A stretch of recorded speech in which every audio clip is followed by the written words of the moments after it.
Des bandes dessinées de Tintin, d'Astérix et de Lucky Luke, pour ne citer que quelques exemples. Au Canada, des écoles ont détruit des milliers de livres véhiculant, je cite, des stéréotypes néfastes sur les autochtones, les Premières Nations.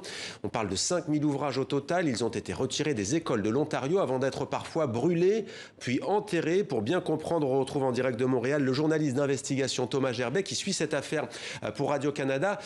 Expliquez-nous, pour commencer, Thomas, pourquoi une destruction d'une telle envergure ?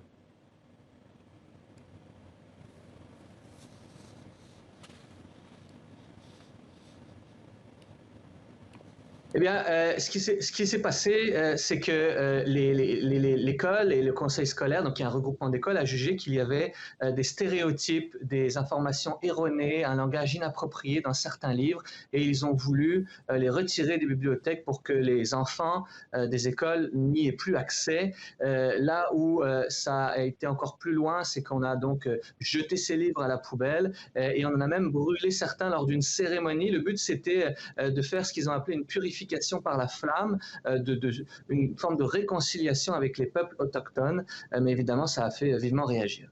Et parmi les titres à retirer, on voit quelques planches qui défilent, Astérix et les Indiens. Une des raisons expliquant ce choix résiderait dans la tenue jugée aguicheuse de l'autochtone éprise d'Obélix. Il y a plein d'exemples comme ça. Comment est-ce qu'on réagit au Canada à cette affaire ? Ça provoque un tollé.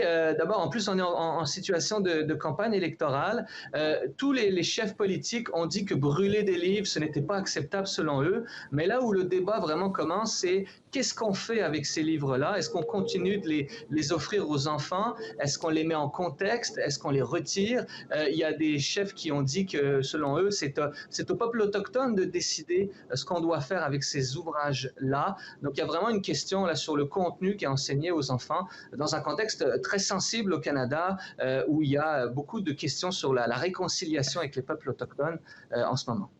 Et d'ailleurs, on peut aller lire votre papier sur le site internet de Radio-Canada, puisque vous dites aussi que les auteurs concernés sont édifiés par cette démarche. D'ailleurs, ils l'ont appris grâce à vous, Radio-Canada. Ils étaient concernés, ils n'étaient pas au courant. On aura l'occasion de revenir sur cette affaire. Merci beaucoup, Thomas Gerbet, d'avoir été avec nous en direct sur TV5 Monde.